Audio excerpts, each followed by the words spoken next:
ನಮಸ್ಕಾರ ಎಲ್ಲರಿಗೂ welcome back. ನಾನು ಮಂಜು, ನೀವು ನೋಡ್ತಿದ್ರಿ ಮಂಜು ಸ್ಟೋರೀಸ್. ಫ್ರೆಂಡ್ಸ್, IPL 2024 ಆ್ಯಕ್ಷನ್ ಮುಕ್ತಾಯ ಆದ್ಮೇಲೂ ಕೂಡ ಈಗ ಟ್ರೆಂಡಿಂಗ್ನಲ್ಲಿ ಇರುವ ವಿಷಯ ಏನಂದರೆ ಅದು ರೋಹಿತ್ ಶರ್ಮಾ ಅವ್ರದ್ದು ಅಂತ ಹೇಳ್ಬೋದು. ರೋಹಿತ್ ಶರ್ಮಾ ಅವರು RCB ತಂಡಕ್ಕೆ ಹೋಗ್ತಾರೆ, ಡೆಲ್ಲಿ ತಂಡಕ್ಕೆ ಹೋಗ್ತಾರೆ, CSK ತಂಡಕ್ಕೆ ಹೋಗ್ತಾರೆ ಅಂತ ಟಾಪಿಕ್ ಬರ್ತಾ ಇವೆ ಅಂತ ಹೇಳ್ಬೋದು. ಫ್ರೆಂಡ್ಸ್, ಇದರ ಬಗ್ಗೆ ಸಂಪೂರ್ಣ ಮಾಹಿತಿಯನ್ನು ನಾನು ನಿಮಗೆ ಈ ವಿಡಿಯೋದಲ್ಲಿ ತಿಳಿಸ್ಕೊಡ್ತೇನೆ. ಅದಕ್ಕಿಂತ ಮುಂಚೆ ನೀವೇನಾದರೂ ನಮ್ಮ ಚಾನಲ್ಗೆ ಹೊಸಬ್ರಾಗಿದ್ದರೆ ತಪ್ಪದೆ ಸಬ್ಸ್ಕ್ರೈಬ್ ಮಾಡಿ, ಹಾಗೆ ಪಕ್ಕದಲ್ಲಿರೋ ಬೆಲ್ ಐಕಾನ್ ಪ್ರೆಸ್ ಮಾಡಿ ಆಲ್ ಆನ್ ಸೆಲೆಕ್ಟ್ ಮಾಡಿ.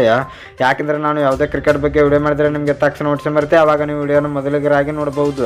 ಸಬ್ಸ್ಕ್ರೈಬ್ ಅಂತ ಸಂಪೂರ್ಣ ವಿಡಿಯೋ ಕೆಳಗೆ ಬ್ಲಾಕ್ ಟರ್ನ್ ಇದೆ, ಮಾಡ್ಕೊಳ್ಳಿ. ಏನೋ ಥರ ಮಾಡಿದೆ ವಿಡಿಯೋ ಶುರು ಮಾಡೋಣ ಬನ್ನಿ. ಇನ್ನು ರೋಹಿತ್ ಶರ್ಮಾ ಅವರ ಬಗ್ಗೆ ಟಾಪಿಕ್ ಬರಲು ಮೇನ್ ಕಾರಣ ಏನಂದರೆ, ರೋಹಿತ್ ಶರ್ಮಾ ಅವರನ್ನು ಮುಂಬೈ ಇಂಡಿಯನ್ಸ್ ತಂಡದ ನಾಯಕತ್ವದಿಂದ ಕೆಳಗಿಳಿಸಿ ಹಾರ್ದಿಕ್ ಪಾಂಡ್ಯ ಅವರಿಗೆ ನಾಯಕತ್ವವನ್ನು ನೀಡಿದ್ದಾರೆ ಅಂತ ಹೇಳ್ಬೋದು.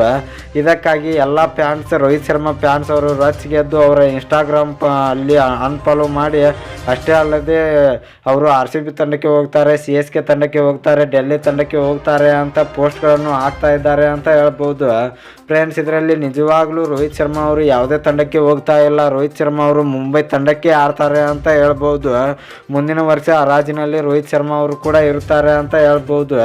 ರೋಹಿತ್ ಶರ್ಮಾ ಅವರನ್ನು ಮುಂಬೈ ತಂಡ ಭೇಟಿ ಕೊಟ್ಟಿಲ್ಲ ಅಂತ ಹೇಳ್ಬೋದು. ಇನ್ನು ಫ್ರೆಂಡ್ಸ್, ರೋಹಿತ್ ಶರ್ಮಾ ಅವರನ್ನು ನಾಯಕತ್ವದಿಂದ ಕೆಳಗಿಳಿಸಿದ್ದು ಸರಿನಾ ಇಲ್ಲ ಅಂತ ಕಮೆಂಟ್ ಬಾಕ್ಸಲ್ಲಿ ಕಮೆಂಟ್ ಮಾಡೋದ್ರ ಮೂಲಕ ತಿಳಿಸ್ಕೊಡಿ. ಇನ್ನು ನಿಮಗೆ ಇದೇ ರೀತಿ ನಮ್ಮ RCB ಮತ್ತು ಕ್ರಿಕೆಟ್ ಬಗ್ಗೆ ಅಪ್ಡೇಟ್ಸ್ ಬೇಕಾದರೆ ನಮ್ಮ ಚಾನಲ್ ಲೈಕ್ ಮಾಡಿ, ಶೇರ್ ಮಾಡಿ, ಸಬ್ಸ್ಕ್ರೈಬ್ ಮಾಡಿ, ಬೆಲ್ ಐಕನ್ನು ಆನ್ ಮಾಡ್ಕೊಳ್ಳಿ. ಕ್ರಿಕೆಟ್ ಬಗ್ಗೆ ಜಾಸ್ತಿ ಅಪ್ಡೇಟ್ಸ್ ಬರ್ತಾ ಇರುತ್ತೆ, ಅದಕ್ಕೆ ಸಬ್ಸ್ಕ್ರೈಬ್ ಮಾಡ್ಕೊಳ್ಳಿ. ನಮಸ್ಕಾರ ಫ್ರೆಂಡ್ಸ್.